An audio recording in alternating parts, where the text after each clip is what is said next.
बिस्मिल्लाहिर्रहमानिर्रहीम। Welcome to another session of CFAB 1 winter 2024 के attempt का पेपर हम सॉल्व कर रहे थे। और आज के इस लेक्चर के अंदर, आज की डिस्कशन के अंदर हम CFAB 1 का विंटर 2024 के अटैम्प्ट का क्वेश्चन नंबर 4 सॉल्व करेंगे। क्वेश्चन नंबर 4 बेसिकली जो है स्टैंडर्ड बेस्ड सवाल है। इस सवाल के अंदर दो स्टैंडर्ड्स की एडजस्टमेंट टेस्ट की गई है, एक तो IFRS 2 शेयर बेस्ड पेमेंट और एक IFRS 16 लीजेस। तो इस दोनों सवालों, इन दोनों एडजस्टमेंट्स को हम रीड करेंगे और अकॉर्डिंगली डिस्कस करेंगे और फिर साथ साथ सॉल्व करते जाएंगे। सवाल को रीड करने से पहले, सवाल की रिक्वायरमेंट को रीड करने से पहले हम अपनी आंसर शीट को थोड़ा सा फॉर्मेट कर लेते हैं। जैसे कि मैंने आपको बताया है कि हर सवाल को सॉल्व करने से पहले आप अपनी आंसर शीट को थोड़ा सा एडजस्ट कर लीजिएगा, फॉर्मेट कर लीजिएगा। लाइक नंबर्स, पहले मैंने पूरी शीट को सेलेक्ट किया, नंबर्स में जाके इसे अकाउंटिंग टर्म्स में डेसिमल पॉइंट 2 डिजिट तक रहने देता हूँ और सिंबल में 0 कर देता हूँ। और थोड़ा सा मैं कॉलम की जो विड्थ है उसे भी एडजस्ट कर देता हूँ, ताकि जब हम 6 डिजिट्स तक एटलीस्ट नंबर लिख रहे हो तो हमें वो नंबर्स नज़र आ रहे हो। ठीक है, तो ये हमने अपनी आंसर शीट थोड़ी सी फॉर्मेट कर ली। अब हम सवाल को रीड करते हैं और फिर हम सवाल को सॉल्व करेंगे। क्वेश्चन नंबर 4 कहता है the following information is available regarding some transaction of Castle Limited KL। दो एडजस्टमेंट्स हैं। पहले मैं सवाल की रिक्वायरमेंट रीड करता हूँ। तो रिक्वायरमेंट में कहता है कि prepare the relevant extracts including comparative figure from the KL separate statement of financial position and the statement of profit and loss for the year ended 31st December 2023 in accordance with IFRS। तो इस सवाल की requirement में basically हमसे balance sheet और profit and loss, balance sheet और P&L के extracts मांगे गए। करंट ईयर एंड हमारा 31 दिसंबर 2023 है, लेकिन हमें टुगेदर विद कंपैरेटिव्स यानी कि 31 दिसंबर 2023 एज वेल एज 31 दिसंबर 2022 दो सालों के नंबर्स हम प्रेजेंट करेंगे। Notes to the financial statements and the bifurcation of current and non-current item in the statement of financial position are not required।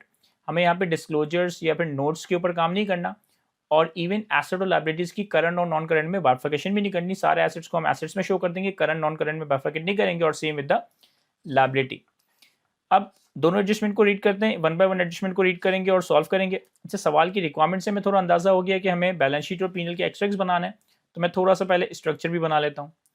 हमारे पास company का नाम है Castle Limited, extracts of statement of financial position as at 31 December 2023 और 31 December 2023 के साथ साथ 31 December 2023, 31 दिसंबर 2022 दो सालों की बेसिकली हम यहाँ पे एक्सट्रैक्ट्स बना रहे होंगे।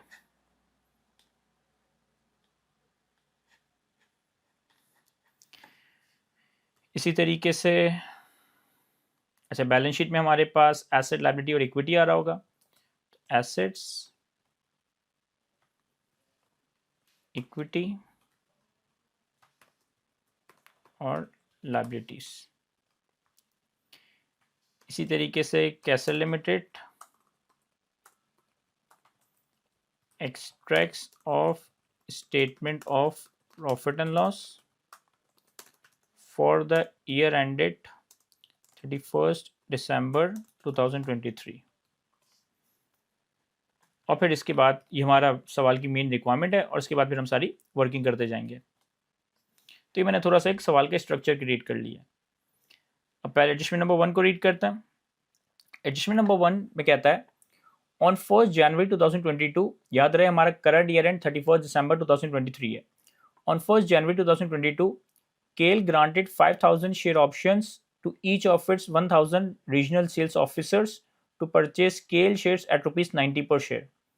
These options would vest and become exercisable upon the completion of 4 years, provided the officer remains in the services until the end of the vesting period.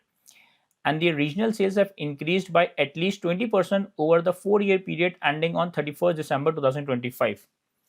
तो सबसे पहले पॉइंट नंबर 1 के पहले पैरा में कहता है कि 1 जनवरी 2022 पे कैसल लिमिटेड ने अपने 1000 सेल्स ऑफिसर को, अपने 1000 रीजनल सेल्स ऑफिसर्स को 5-5 शेयर ऑप्शंस ग्रांट किए, 5-5 हज़ार शेयर ऑप्शंस ग्रांट किए। हर एम्प्लॉय को 5000 शेयर ऑप्शंस दिए गए। इन टोटलिटी 1000 एम्प्लॉयज़ हैं और शेयर ऑप्शन ये है कि ये 1000 एम्प्लॉयज़ कंपनी के शेयर्स 90 रुपये की एक्सरसाइज प्राइस पे परचेज कर सकते हैं। 1000 एम्प्लॉयज़ कंपनी के 5000 शेयर्स 90 रुपये की एक्सरसाइज प्राइस पे परचेज कर सकते हैं। यानी कि यहाँ पे हमारे पास एक equity settle share based payment की बात हो रही है। अच्छा, अब equity settle share based payment में हमारे पास दो तरह की कंडीशंस हैं। पहली कंडीशन है सर्विस कंडीशन और दूसरी कंडीशन है नॉन मार्केट परफॉर्मेंस कंडीशन। पहली कंडीशन है सर्विस कंडीशन, दूसरी कंडीशन है non market performance condition. Service condition ये है कि एम्प्लॉय को 4 साल तक एम्प्लॉयमेंट रिलेशनशिप पे रहना है, 4 साल तक वेस्टिंग पीरियड के एंड तक कंपनी के साथ जुड़े रहना है। और दूसरी यहाँ पर एक नॉन मार्केट परफॉर्मेंस कंडीशन है कि इन 4 सालों में कंपनी की जो रीजनल सेल्स है वो एटलीस्ट 20% से इंक्रीज होनी चाहिए। तो एक 4 साल की सर्विस कंडीशन है, दूसरा 20% से सेल्स को इंक्रीज करने की नॉन मार्केट परफॉर्मेंस कंडीशन है। फिर कहता है on 1st January 2023 KL modified the share option scheme due to the change in strategy. Under the modified scheme, the vesting period was reduced by 1 year so that the option would vest on 31st December 2024 instead of 31st December 2025. While the sales target was also reduced to 15% by 31st December 2024 instead of the original 20% target by 2025. अब इस adjustment में हमने अपने 1000 employees को 5000 share options grant किए थे 1 जनवरी 2022 पे। Exactly एक साल के बाद 1 जनवरी 2023 पे यहाँ पे हम equity settle share based payment को मॉडिफाई करने जा रहे हैं। और यहाँ पर अगर आप गौर करें तो दो तरह की मॉडिफिकेशन है और दोनों ही मॉडिफिकेशन बेनिफिशियल मॉडिफिकेशन है। दोनों ही मॉडिफिकेशन बेनिफिशियल मॉडिफिकेशन है। पहली मॉडिफिकेशन ये है कि वेस्टिंग पीरियड को एक साल से कम कर दिया गया। वेस्टिंग पीरियड को एक साल से कम कर दिया गया, यानी कि ओरिजिनली जो वेस्टिंग पीरियड 4 साल का था, ओरिजिनली जो वेस्टिंग पीरियड 31 दिसंबर 2025 पे एंड हो रहा था, अब उसे 4 साल से कम करके 3 साल कर दिया है और अब वो 31 दिसंबर 2024 पे एंड हो जाएगा। एक तो मॉडिफिकेशन ये है। दूसरी मॉडिफिकेशन ये है कि जो नॉन मार्केट परफॉर्मेंस कंडीशन थी कि इन 4 सालों में हमने 20% सेल्स का इंक्रीज, कम से कम 20% सेल्स को इंक्रीज करना था, इसे भी बेनिफिशियली मॉडिफाई किया गया कि सेल्स टारगेट को 20% से कम करके 15% कर दिया गया। अब यहाँ पर जो दोनों मॉडिफिकेशन है, दोनों की दोनों मॉडिफिकेशन बेनिफिशियल मॉडिफिकेशन है। इसके बाद कहता है following further information is also available. हमारे पास डिफरेंट डेट्स पे 1 जनवरी 2022 यानी कि ग्रांट डेट, 31 दिसंबर 2022 यानी कि पहले साल का आखिर, 1 जनवरी 2023 यानी कि मॉडिफिकेशन डेट और 31 दिसंबर 2023 यानी कि दूसरे साल का ईयर है। इन 4 डेट्स पे fair value of KL shares given है, fair value of original share options given है। ओरिजिनल शेयर ऑप्शंस का मतलब है कि 4 साल की सर्विस कंडीशन और 20% सेल्स इंक्रीज करने की non market performance condition. Fair value of modified share option given है। मॉडिफाइड शेयर ऑप्शन का मतलब है कि 3 साल की वेस्टिंग कंडीशन और 15% sales target. Number of officers already left till date, हर साल के आखिर में हमें बताया है, हर पॉइंट पे हमें बताया कि कितने एम्प्लॉयज कंपनी को छोड़कर जा चुके हैं। Further number of employees expected to leave, और ये भी बताया है हर रेलिवेंट डेट पे कि आने वाले वक्तों में कितने लोग छोड़कर चले जाएंगे। लाइक ग्रांट डेट पे तो कोई भी छोड़कर नहीं गया था, लेकिन ग्रांट डेट पे लग रहा था कि 80 लोग छोड़कर चले जाएंगे। पहले साल के आखिर में 20 लोग छोड़कर जा चुके हैं और लगता है कि मजीद 70 लोग छोड़कर जाएंगे। दूसरे साल के पहले दिन ही 20 लोग छोड़ के जा चुके हैं, क्योंकि ये बेसिकली दोनों सेम डेट ही है, और 70 लोग छोड़कर जाएंगे। लेकिन दूसरे साल के आखिर में इन टोटलिटी 7 लोग छोड़कर जा चुके हैं और लगता है कि मजीद 50 लोग छोड़कर चले जाएंगे। फिर कहता है percentage of officers expected to meet the sales target. Percentage of officer expected to meet the sales target, हमें ये भी बताया कि कितने परसेंट ऑफिसर्स हैं जो कि अपना सेल्स टारगेट अचीव कर जाएंगे। अच्छा, मैंने तो चूंकि ये सवाल ऑलरेडी पहले रीड कर लिया है, सॉल्यूशन भी देख लिया है, सॉल्यूशन कर भी लिया है, लेकिन मैंने जब इस सवाल को रीड किया, सॉल्यूशन देखने से पहले ही मुझे इस सवाल के अंदर एक एरर आइडेंटिफाई हुआ कि सवाल के अंदर एक टेक्निकल एरर है। टेक्निकल एरर क्या है, मैं आपको समझाने की कोशिश करता हूँ क्विकली। हमने IFRS 2 शेयर बेस्ड पेमेंट के स्टैंडर्ड में पढ़ा है कि जब हम equity side share based payment की वर्किंग करते हैं तो 3 चीज़ों के बेसिस पे हमारा एक्सपेंस रिकॉर्ड होता है। Number 1, fair value of the equity side share based payment on the grant date.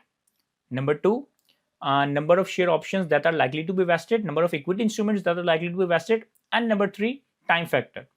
हम फेयर वैल्यू को नंबर ऑफ इक्विटी इंस्ट्रूमेंट से मल्टीप्लाई करते हैं और टाइम फैक्टर से एडजस्ट करते हैं, तो हमारे पास हर साल का एक्सपेंस, हर साल का रिजर्व क्रिएट हो जाता है। फिर हमने ये बात पढ़ी है कि ये जो equity side share based payment है, इसमें आपके पास सर्विस कंडीशन हो सकती है, परफॉर्मेंस कंडीशन हो सकती है, परफॉर्मेंस कंडीशन में मार्केट कंडीशन हो सकती है, नॉन मार्केट कंडीशन हो सकती है और नॉन वेस्टिंग कंडीशन हो सकती है। अब IFRS 2 की पूरी स्कीम इस तरह से है कि जब equity settle share based payment की फेयर वैल्यू ग्रांट डेट पे डिटरमाइन की जाती है, जब equity settle share based payment की फेयर वैल्यू ग्रांट डेट पे डिटरमाइन की जाती है, तो इस फेयर वैल्यू में 2 एस्टिमेट्स इनकॉर्पोरेट किए जाते हैं। ये हमारा काम नहीं होता, ये कंपनी के एक्चुअली का काम होता है कि एक्चुअली जब equity settle share based payment की फेयर वैल्यू ग्रांट डेट पे डिटरमाइन करता है तो उसके अंदर दो एस्टिमेट्स इनकॉर्पोरेट कर देता है। Number one market condition and number two non wasting condition. Number one market condition and number two non wasting condition. और फिर मैनेजमेंट की जिम्मेदारी होती है कि जब वो हर साल के आखिर में एक्सपेंस रिकॉर्ड करे तो ये एस्टिमेट करे कि कितने एम्प्लॉइज सर्विस कंडीशन को पूरा करेंगे, किस हद तक नॉन मार्केट परफॉर्मेंस कंडीशन पूरी होगी। मैनेजमेंट की जिम्मेदारी होती है कि वो हर ईयर एंड पे अपने बेस्ट एस्टिमेट को देखते हुए हर ईयर एंड पे ये असेस करती है, ये एस्टिमेट करती है कि सर्विस कंडीशन और नॉन मार्केट कंडीशन किस हद तक पूरी होगी, और उसी हिसाब से वो number of equity instruments that are likely to be vested का नंबर एस्टिमेट कर रही होती है। यानी कि इक्विटी इंस्ट्रूमेंट की फेयर वैल्यू डिटरमाइन करते वक्त सर्विस कंडीशन का कोई काम नहीं है, नॉन मार्केट परफॉर्मेंस कंडीशन का कोई काम नहीं है। इक्विटी इंस्ट्रूमेंट की फेयर वैल्यू डिटरमाइन करते वक्त दो चीजों का रोल आ रहा होता है, दो चीजों का इनपुट आ रहा होता है, मार्केट कंडीशन और non wasting condition. Market condition और नॉन वेस्टिंग कंडीशन, ये जो अरेंजमेंट हमें यहाँ पे दिया हुआ है ना, इस अरेंजमेंट में ना मार्केट कंडीशन का कोई जिक्र है, ना नॉन वेस्टिंग कंडीशन का कोई जिक्र है, ना मार्केट कंडीशन का कोई जिक्र है, ना नॉन वेस्टिंग कंडीशन का जिक्र है। अगर आप 1 जनवरी 2023 पे देखें तो 1 जनवरी 2023 पे आपके पास ओरिजिनल शेयर ऑप्शंस की एक फेयर वैल्यू आ रही है 135 और मॉडिफाइड शेयर ऑप्शंस की एक फेयर वैल्यू आ रही है 175। तो मैं बताना ये चाह रहा हूँ कि अगर इस सवाल में मार्केट कंडीशन है ही नहीं, इस सवाल में नॉन वेस्टिंग कंडीशन है ही नहीं, तो फिर 1 जनवरी 2023 पे ओरिजिनल और मॉडिफाइड शेयर ऑप्शंस की फेयर वैल्यू में डिफरेंस नहीं होना चाहिए था। ओरिजिनल और मॉडिफाइड शेयर ऑप्शंस की फेयर वैल्यू में डिफरेंस नहीं होना चाहिए था, क्योंकि फेयर वैल्यू के अंदर कौन सी चीज इंपैक्ट क्रिएट करती है, या तो मार्केट कंडीशन या नॉन वेस्टिंग कंडीशन। जब ये दोनों ही सवाल में नहीं है तो यहाँ पे fair value original share option और fair value modified share option की डिफरेंट नहीं होनी चाहिए थी। ये सवाल के अंदर एक टेक्निकल एरर है, मैंने आईकॉप के भी कम्युनिकेट किया था, लेकिन उन्होंने मुझे कोई जवाब देना जरूरी नहीं समझा। कोई बात नहीं, उनकी मर्जी। सवाल के अंदर तो एरर है। फिर जब मैंने सॉल्व करने के बाद, मतलब मेरी आदत है कि मैं पहले सवाल को खुद सॉल्व करता हूँ फिर सोल्यूशन देखता हूँ, डायरेक्टली सोल्यूशन नहीं देखता, अदरवाइज फिर इस तरह तो आप कुछ जज ही नहीं कर पाते, पिक ही नहीं कर पाते। मैंने अपने हिसाब से सवाल को सॉल्व किया और जब इसका आईक्यूब के सोल्यूशन को देखा तो फिर मेरे हिसाब से इसके सोल्यूशन के अंदर भी एरर है, मेरे हिसाब से इसके सोल्यूशन के अंदर भी एरर है, और वो क्या एरर है वो मैं आपको सोल्यूशन करते वक्त बताऊंगा। तो वर्किंग करता है।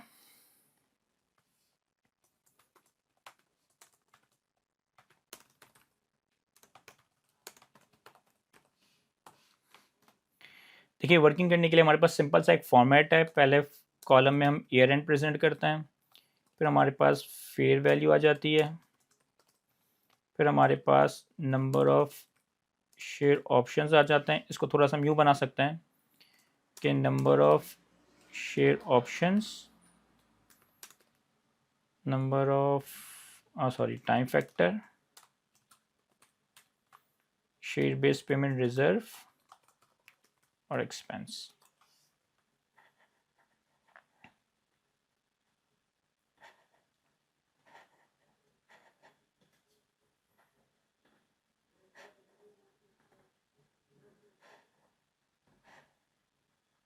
ये सब आपको शशके करने की ज़रूरत नहीं है, मेरे पास टाइम ही टाइम है, मैं कर सकता हूँ।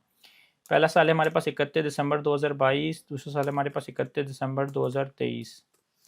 अब सबसे पहले मॉडिफिकेशन को कंसिडर ना करते हुए पहले साल के आखिर में अगर हम एक्सपेंस रिकॉर्ड करें तो हम 1 जनवरी 2022 पे, यानी कि ग्रांट डेट पे, fair value of original share options लेंगे, दैट इज 100। 1 जनवरी 2022 पे fair value of original share options लेंगे, दैट इज 100।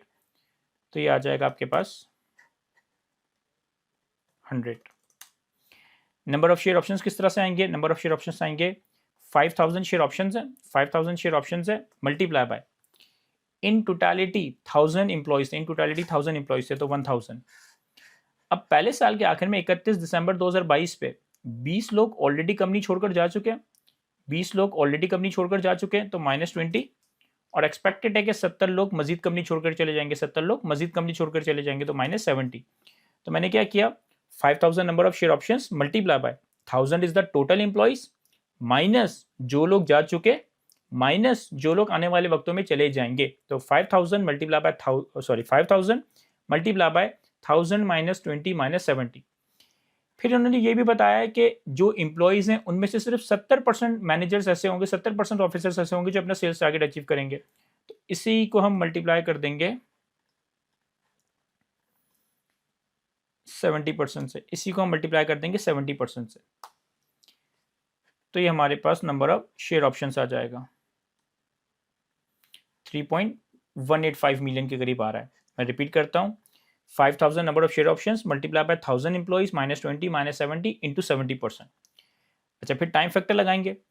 पहले साल के आखिर में तो ओरिजिनल कंडीशन थी, ओरिजिनल कंडीशन के हिसाब से 4 साल का वेस्टिंग पीरियड था, यानी कि टाइम फैक्टर आ जाएगा 1/4 और हमारा share based payment reserve calculate होगा 100 मल्टीप्लाई बाय 3185 मल्टीप्लाई बाय 0.25। अच्छा, अगर इसे मैं एंटर करूंगा ना तो मेरे पास जो आंसर आएगा वो फुल फिगर में आएगा, मेरे पास आंसर फुल फिगर में आएगा। रुपीज़ इन मिलियंस में करने के लिए इसे मैं 1 मिलियन से डिवाइड कर देता हूँ। मैं रुपीज़ इन मिलियंस में वर्किंग कर रहा हूँ तो मैं इसे 1 मिलियन से डिवाइड कर देता हूँ। Fair value at the grant date, number of share options, time factor divided by 1 million. तो हमारे पास पहले साल के आखिर में शेयर बेस्ड पेमेंट रिजर्व आ गया 79.63 और यही हमारा एक्सपेंस बन जाएगा, यही हमारा एक्सपेंस बन जाएगा। अब होना क्या चाहिए था और आईकेप ने क्या किया, मैं दोनों बातें बताऊंगा। देखिए, दूसरे साल के पहले दिन 1 जनवरी 2023 पे मॉडिफिकेशन हो रही है। मॉडिफिकेशन, दो मॉडिफिकेशन है और दोनों बेनिफिशियल मॉडिफिकेशन है। दोनों बेनिफिशियल मॉडिफिकेशन है कौन सी? सर्विस कंडीशन को 4 साल से कम करके 3 साल कर दिया, नॉन मार्केट परफॉर्मेंस कंडीशन को 20% से कम करके 15% कर दिया।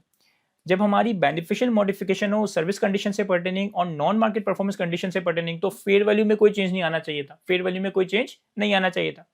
बस हमें करना ये चाहिए था कि जब हम नंबर ऑफ शेयर ऑप्शंस वगैरह एस्टिमेट करते, हम टाइम फैक्टर का फैक्टर अप्लाई करते हैं, तो हम मॉडिफाइड टर्म्स एंड कंडीशंस को देखते हैं, हम मॉडिफाइड टर्म्स एंड कंडीशंस को देखते हैं। क्या कह रहा हूं मैं ये कह रहा हूं कि होना चाहिए था कि यहाँ पे हम लेते फेयर वैल्यू 100 की ही, जो ग्रांट डेट की फेयर वैल्यू थी, क्योंकि यहाँ पे मार्केट कंडीशन और नॉन वेस्टिंग कंडीशन में चेंज नहीं आ रहा। नंबर ऑफ शेयर ऑप्शंस कैसे कैलकुलेट करते हैं? 5000 share options multiply by 1000 employees. दूसरे साल के आखिर में, अब हम 31 दिसंबर 23 तक पहुंच चुके, दूसरे साल के आखिर में 60 लोग जा चुके हैं, 60 लोग जा चुके हैं तो -60, और दूसरे साल के आखिर में मजीद 50 लोगों के जाने की एक्सपेक्टेशन है, यानी 60 तो जा चुके हैं और ऐसा लगता है कि आने वाले वक्त में मजीद 50 ले जाएंगे, तो -50। तो 5000 मल्टीप्लाई बाय 1000 -60 -50 मल्टीप्लाई बाय, दूसरे साल के आखिर में लगता है कि 90% मैनेजर्स, 90% सेल ऑफिसर अपना टारगेट अचीव कर लेंगे, तो इसे मल्टीप्लाई बाय 90% कर देंगे।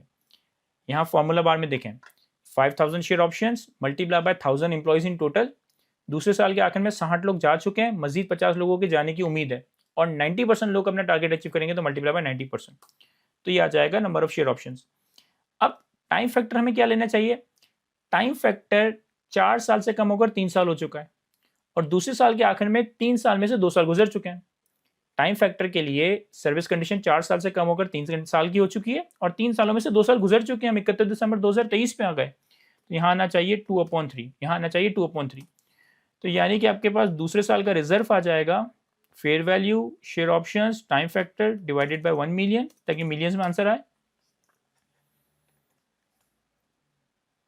यस, और closing reserve minus opening reserve, ये हमारा फॉर द ईयर एक्सपेंस आ जाएगा, ये हमारा फॉर द ईयर एक्सपेंस आ जाएगा। अब यहाँ तक ये हमारा सवाल कंप्लीट हो गया, यहाँ तक हमारा ये सवाल सही एक्यूरेट एज फार IFRS 2 इसका सोल्यूशन हो गया। आईकेप ने, आई डोंट नो ये बात कहाँ से एक डेढ़ होशियारी की है कि आईकेप ने 31 दिसंबर 2023 पे इंक्रीमेंटल फेयर वैल्यू कैलकुलेट की। अब देखें, मैंने जैसे आपको बताया कि यहाँ पे मार्केट कंडीशन है ही नहीं, यहाँ पे नॉन वेस्टिंग कंडीशन है ही नहीं, तो यहाँ पे फेयर वैल्यू में कोई चेंज होना नहीं चाहिए था, लेकिन चूंकि इन्होंने सवाल में एरर किया तो फिर सोल्यूशन में भी इनको एरर करना पड़ा कि इन्होंने fair value of original share based payment, fair value of modified share based payment, इनका डिफरेंस लिया, यानी कि effectively incremental fair value calculate की। कैसे कैलकुलेट की इंक्रीमेंटल फेयर वैल्यू?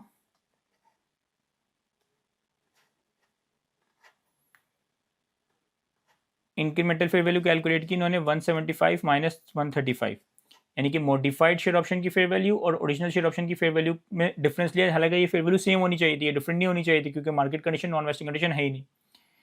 फिर शेयर ऑप्शंस इन्होंने ऐसे ही एस्टिमेट किए जैसे हमने यहाँ कैलकुलेट किए थे,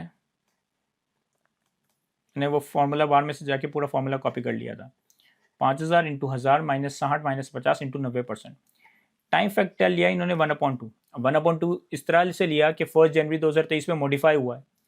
इन टोटलिटी 3 साल की सर्विस कंडीशन में से 1 साल की सर्विस कंडीशन तो हो चुकी है, यानी कि मॉडिफिकेशन के वक्त रिमेनिंग सर्विस कंडीशन 2 साल की है। मॉडिफिकेशन के वक्त 1 जनवरी 23 पे रिमेनिंग वेस्टिंग कंडीशन 2 साल की है, तो जब आप 31 दिसंबर 2023 पर आए तो इन 2 सालों में से भी 1 साल गुजर गया, इन 2 सालों में से भी 1 साल गुजर गया, तो 1/2 किया और फिर 40 into 4 million into 0.5 divided by 1 million, ये इन्होंने एक एडिशनल एक्सपेंस रिकॉर्ड किया है।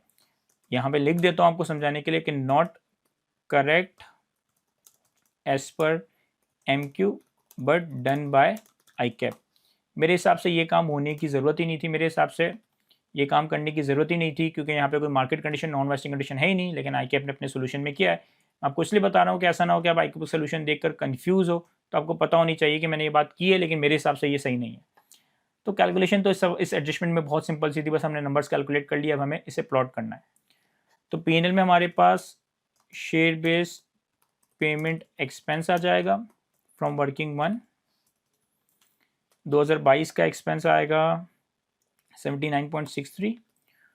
अच्छा, एक्सपेंस है तो मैं इसे नेगेटिव में दिखा देता हूँ, चूँकि ये एक्सपेंस है तो हम इसे नेगेटिव में दिखा देते हैं, 79.63। और 2023 में आ जाएगा 187.38। मेरे हिसाब से ये सिर्फ 187.38 होना चाहिए, ICAP के सोल्यूशन के हिसाब से ICAP ने इसमें 187.38 में 80 का एक्सपेंस भी एडिशनल रिकॉर्ड किया है, तो ये आ गया 267.48। तो ये P&L में तो सिर्फ ये एक्सपेंस का नंबर आएगा। बैलेंस शीट में हमारे पास इक्विटी में शेयर बेस्ड पेमेंट रिजर्व आ जाएगा वर्किंग 1 से। 2022 के आखिर में रिजर्व 79.63 होना चाहिए, और 2023 के आखिर में मेरे हिसाब से 267 होना चाहिए, 267। ICAP ने इस 267 में 80 भी ऐड कर दिया है, मेरे हिसाब से ये सिर्फ 267 होना चाहिए, 80 ऐड नहीं होना चाहिए, तो ये आ गया 347। तो हमने बैलेंस शीट पे इक्विटी का नंबर प्रेजेंट कर दिया, P&L में एक्सपेंस का नंबर प्रेजेंट कर दिया। एडजस्टमेंट नंबर 1 कंप्लीट हो गई, अब आते हैं एडजस्टमेंट नंबर 2 में। एडजस्टमेंट नंबर 2 में कहता है on 1 January 2022 KL acquired a warehouse and logistics facility for a lease term of 10 years with installment payable annually in arrears. The details are as follow. 1 जनवरी 2022 पे हमारी कंपनी ने एक ware house और logistic facility lease पे acquire की। 10 साल की lease term है, जो भी रेंटल है वो एरियर्स में पे किया जाएगा, और डिटेल्स कुछ इस तरह से है। The first instalment is 42 million. The subsequent instalments are subject to increase और decrease in line with consumer price index which is projected to increase by 5% every year. वैसे तो जो बेस इंस्टॉलमेंट रेंटल का नंबर है वो 42 मिलियन है, लेकिन रेंटल का नंबर हर साल चेंज होता जाएगा on the basis of change in CPI, consumer price index. जैसे जैसे कंज्यूमर प्राइस इंडेक्स में इंक्रीज या डिक्रीज आएगा, रेंटल का नंबर भी एडजस्ट होगा। यानी कि यहाँ पे हमारे पास वेरिएबल लीज पेमेंट का कॉन्सेप्ट है, अब इन्होंने आपको बता दिया कि वेरिएबल लीज पेमेंट एक्सपेक्टेड है कि हर साल 5% से इंक्रीज होगी, लेकिन हम ये बात IFRS 16 में पढ़कर आए कि अगर आपके पास वेरिएबल लीज पेमेंट हो जो कि CPI या इन्फ्लेशन रेट के ऊपर डिपेंडेंट हो, तो आप जब जब CPI और इन्फ्लेशन रेट को एडजस्ट करोगे, यानी कि जब जब आपके रेंटल की पेमेंट्स एडजस्ट होगी, उस वक्त जो भी एप्लीकेबल CPI या इन्फ्लेशन रेट होगा, उस वक्त ये रीमेजरमेंट का कॉन्सेप्ट ट्रिगर होगा। जिस वक्त हम अपनी CPI या इन्फ्लेशन को एडजस्ट करेंगे, उस वक्त जो भी एप्लीकेबल कंज्यूमर प्राइस इंडेक्स होगा, उसकी बेसिस पे लीज रीमेजर होगी। तो यहाँ पे जो इन्होंने प्रोजेक्शंस बताई है, इसका कोई काम नहीं है, आपको ये प्रोजेक्शंस को कंसिडर नहीं करना था। फिर कहता है कि इंक्रीमेंटल बोरिंग रेट है 13% का, और KL provided a residual value guarantee of 180 million at the end of the lease term. On the commencement date none of this amount is expected to be payable by the KL। वैसे तो 180 million की guaranteed residual value है, लेकिन commencement date पे हमें नहीं लगता कि हमें कुछ भी गारंटीड अमाउंट पे करना पड़ेगा, इसकी residual value guaranteed residual value से ज़्यादा ही होगी। फिर एडिशनल इन्फॉर्मेशन में कहता है on 1 January 2022 KL receive a one-time payment of 5 million from the lessor as a reimbursement of relocation cost. Further, KL incurred 3 million in legal fees to negotiate the lease and 8 million on redesigning of the warehouse. तो यहाँ पे basically हमारे पास कुछ lease incentives और initial direct cost है। 5 million हमें one time payment मिली है लेसोर से, जो हमारे लीज इंसेंटिव है। 8 मिलियन की लीगल फीस, 3 मिलियन की लीगल फीस और 8 मिलियन की रीडिजाइनिंग फीस हमने इनकर की है, कॉस्ट इनकर की है, जो कि हमारे लिए इनिशियल डायरेक्ट कॉस्ट है। फिर आगे कहता है ऑन 31 दिसंबर 2023 2 साल गुजर गए, पहला साल भी गुजर गया, दूसरा साल गुजर गया, दूसरे साल के आखिर में 2023 पे आ गए, 31 दिसंबर 2023 पे हम आ गए।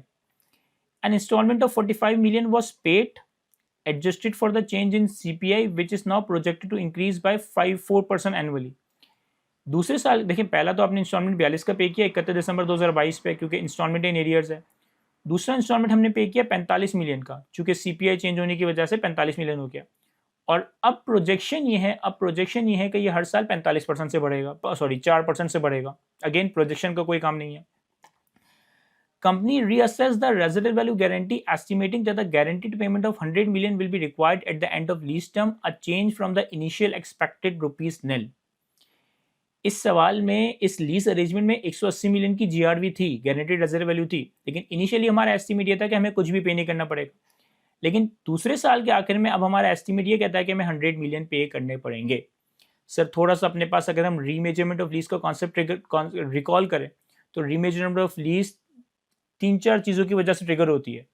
या तो लीज टर्म में चेंज आ रहा हो, या बार्गेन परचेज ऑप्शन की डिसीजन में चेंज आ रहा हो, या वेरिएबल लीज पेमेंट की वजह से चेंज आ रहा हो, या गारंटेड रिजर्व वैल्यू की चेंज की वजह से कोई चेंज आ रहा हो।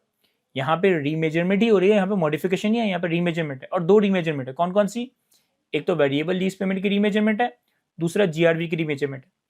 अब अगर आप थोड़ा सा और रिकॉल करें, तो रीमेजरमेंट ऑफ लीज के कॉन्सेप्ट में हमने ये बात कवर की है कि अगर लीज रीमेजर होती है due to change in variable lease payment, due to change in GRV expectation, तो इस केस में हम रिवाइज कैश फ्लोज की ओरिजिनल आईआरआर से ही डिस्काउंटिंग करते हैं। इस केस में हम रिवाइज कैश फ्लोज की ओरिजिनल आईआरआर से ही डिस्काउंटिंग करते हैं, नया इंक्रीमेंटल रेट यूज नहीं करते। हाँ, अगर लीज टर्म चेंज हो रही होती या बार्गेन परचेज ऑप्शन का डिसीजन चेंज हो रहा होता तो हम नया इंक्रीमेंटल रेट देखते। लेकिन अगर जीआरवी की वैल्यू पेबल में चेंज आ रहा हो या वेरिएबल लीज पेमेंट का चेंज आ रहा हो, तो फिर हम ओरिजिनल रेट ही यूज करते हैं, हम इंक्रीमेंटल रेट यूज नहीं करते। तो ये इंफॉर्मेशन है हमारे पास सवाल में।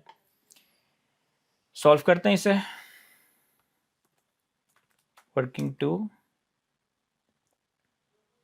लीजेस।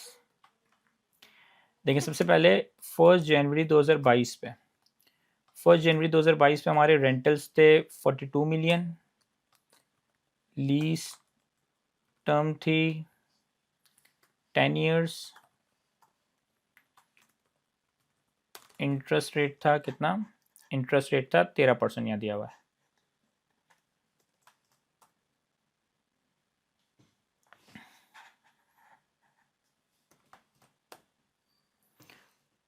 और कोई बात है रेलेवेंट? और कोई बात रेलेवेंट नहीं है। जीआरवी है, लेकिन जीआरवी पेबल कितना है? 0। तो अगर हम यहाँ पर लीज लायबिलिटी का नंबर कैलकुलेट करें, तो इसका फॉर्मूला आ जाएगा present value, rate is 13%, number is the number of instalment that is 10, फिर हमारे पास रेंटल का amount that is 42, fair value यहाँ पे कोई लमसम पेमेंट नहीं है तो 0, और टाइप कौन सा होगा यहाँ पे? एट द एंड के लिए मेरा ख्याल है 0 होता है। माइनस में आ रहा है तो यहाँ पे फॉर्मूला में पहले माइनस लगा देते हैं।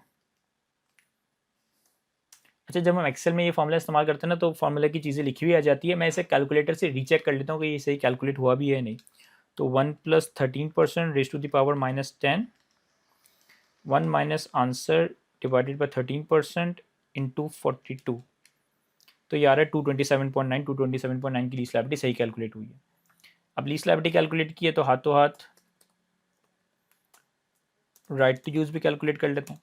राइट टू यूज़ कैसे कैलकुलेट करेंगे? 227.9 प्लस माइनस 5 की लीज इंसेंटिव थी, तो लीज इंसेंटिव माइनस कर देंगे, प्लस 3 की लीगल फीस थी और 8 की रीडिजाइनिंग कॉस्ट थी। देखो 227.9 लीज लायबिलिटी की value, -5 lease incentive, plus 3 legal fees, plus 8 redesigning cost, तो ये हमारे पास राइट टू यूज एसेट का नंबर आ जाएगा 227.9 -5 + 3 + 8, 233.9। इसके बाद फिर मैं इसी के बराबर में एक लीज अमोर्टाइजेशन स्केड्यूल बना लेता हूँ।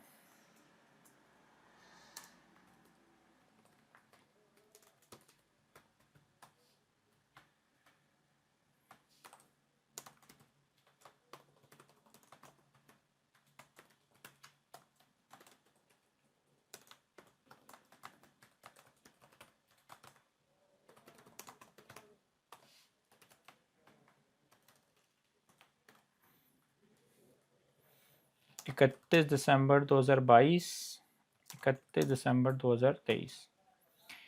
हमारे पास ओपनिंग लायबिलिटी है 297, इंटरेस्ट कैलकुलेट होगा 227 पे 13% के हिसाब से, तो मल्टीप्लाई बाय 0.13। रेंटल है हमारे पास 42, तो ये हमारे पास क्लोजिंग लायबिलिटी आ जाएगी। अच्छा, वैसे अगर आप चाहें तो 10 साल का शेड्यूल बना के देख लें कि आपका शेड्यूल जीरो हो भी रहा है या नहीं। मैं 10 साल का सिर्फ शेड्यूल बना के देख लेता हूँ।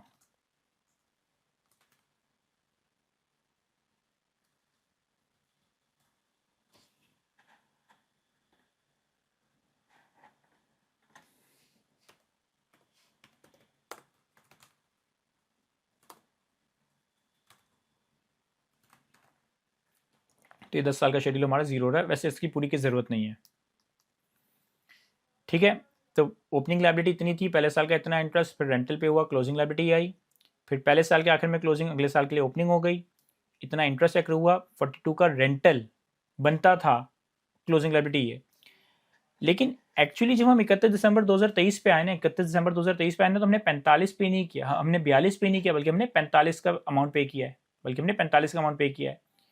यानी कि यहाँ पे हमने 42 की जगह 45 एक्चुअली पे किया होगा, 42 की जगह 45 एक्चुअली पे किया होगा। मैं इसलिए यहाँ पे 45 माइनस कर रहा हूँ ताकि लीज लायबिलिटी का नंबर एडजस्ट हो जाए, ताकि मैं रीमेजर कर सकूँ।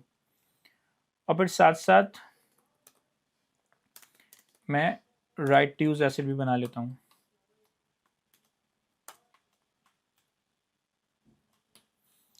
इसमें भी हमारे पास ईयर एंड, ओपनिंग, डेप्रिसिएशन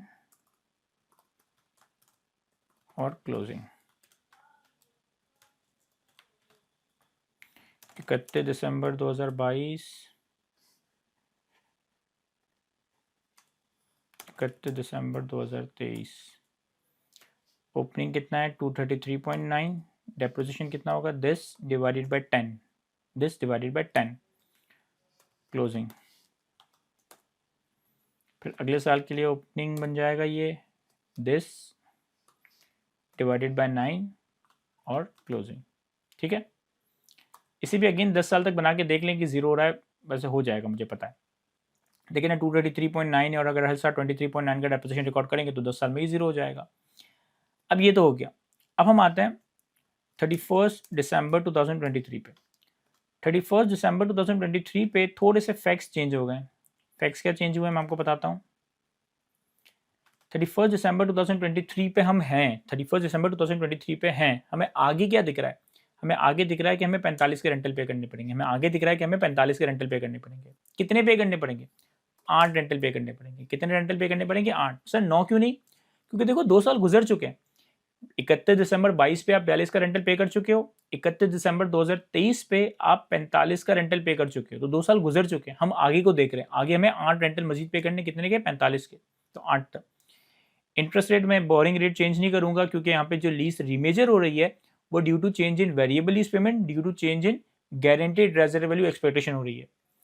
इन्होंने ये बताया था कि अब हमें लगता है कि हमें जीआरवी के नतीजे में 100 मिलियन पे करने पड़ेंगे, हमें जीआरवी के नतीजे में 100 मिलियन पे करने पड़ेंगे।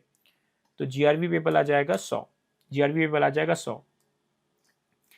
अब हम क्या करते हैं कि लीज लायबिलिटी कैलकुलेट करने के लिए फॉर्मूला हमारे पास है, ऑलरेडी यहाँ लगा हुआ है। Present value is equals to rate, number of instalments, rental amount. तो ये आ जाएगा प्रेजेंट वैल्यू ऑफ रेंटल्स और प्रेजेंट वैल्यू ऑफ जीआरवी अलग से कैलकुलेट कर लेते हैं। कैसे? 100 divided by 1.13 raise to the power 8, 1.13 raise to the power 8, 8 साल पे इसकी डिस्काउंटिंग कर रहा हूँ। तो ये हमारे पास रिवाइज्ड लीज लायबिलिटी आ गई 31 दिसंबर 2023 पे। दोनों रीमेजरमेंट को इनकॉर्पोरेट करके रिवाइज लीज लायबिलिटी आ गई 31 दिसंबर 2023 पे। और हमारे पास कैरिंग अमाउंट कितनी है? कैरिंग अमाउंट है 31 दिसंबर 2023 पे। कैरिंग अमाउंट इन्होंने मैं कैलकुलेट की थी 198.55। तो रिवाइज लीज लायबिलिटी का नंबर है 253, ऑलरेडी जो एग्जिस्टिंग कैरिंग अमाउंट है वो 198, तो इंक्रीज कितना आएगा 253 माइनस 198.55, ये हमारा इंक्रीज इन लीज लायबिलिटी आ गया, ये हमारा इंक्रीज इन लीज लायबिलिटी आ गया। अच्छा, इसी तरीके से हमारे पास राइट टू एसेट की कैरिंग अमाउंट 31 दिसंबर 2023 पे वो कितनी है, 31 दिसंबर 2023 पे राइट टू एसेट की कैरिंग अमाउंट है 187.12। जितना लीज लायबिलिटी में इंक्रीज आया, लीज लायबिलिटी को 198 से बढ़ाकर 253 करना है, उतना ही increase from above right to asset में भी आएगा, तो आएगा 55.01। यानी कि हमारे पास राइट टू एसेट की रिवाइज कैरिंग अमाउंट 31 दिसंबर 2023 पे आ जाएगी 187 प्लस 55 242.13। तो लीज लायबिलिटी का नंबर भी रीमेजर हो गया, राइट टू एसेट का नंबर भी रीमेजर हो गया। अपनी तसल्ली के लिए अगर चाहें तो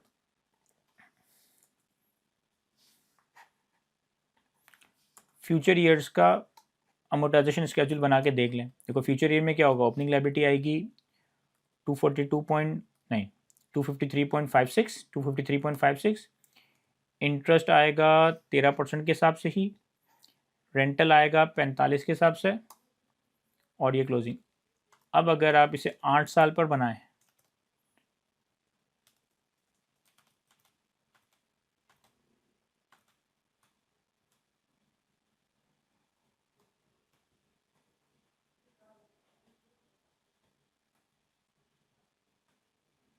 सॉरी हाँ, अगर आप इसे 8 साल पर बनाएं तो 8 साल के बाद आप देख सकते हैं यहाँ पे लायबिलिटी जीरो नहीं हो रही, 100 आ रही है, क्योंकि 100 रुपये का अमाउंट जीआरबी पेबल है।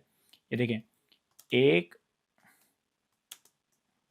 1 2 3 4 5 6 7 8, 8 साल के बाद आपकी लीज लायबिलिटी का नंबर 100 पे आ जाएगा, जो आपका जीआरबी पेबल का अमाउंट है। ये सिर्फ मैं चेक करने के लिए बना रहा था, इसकी जरूरत नहीं है। अब इन नंबर्स को हम अकॉर्डिंगली बैलेंस शीट पीएनएल में प्लॉट कर लेते हैं। सबसे पहले बैलेंस शीट में हमारे पास राइट टू एसेट नंबर आ जाएगा वर्किंग 2 से। इतनी रोज की ज़रूरत नहीं है, इसको डिलीट कर देता हूँ। वैसे ये टाइम ज़ाया कर रहा हूँ, उसकी आपको एग्जाम में करने की ज़रूरत नहीं है, मेरे पास तो टाइम ही टाइम है। और लायबिलिटी में आ जाएगा लीज लायबिलिटी, ये भी आ जाएगा वर्किंग 2 से। अगेन ये सब करने की ज़रूरत नहीं है। शेयर बेस पेमेंट के बाद आपके पास इंटरेस्ट एक्सपेंस और डेप्रिसिएशन, अच्छा दोनों वर्किंग 2 से आएंगे, तो रेफर भी कर देता हूँ।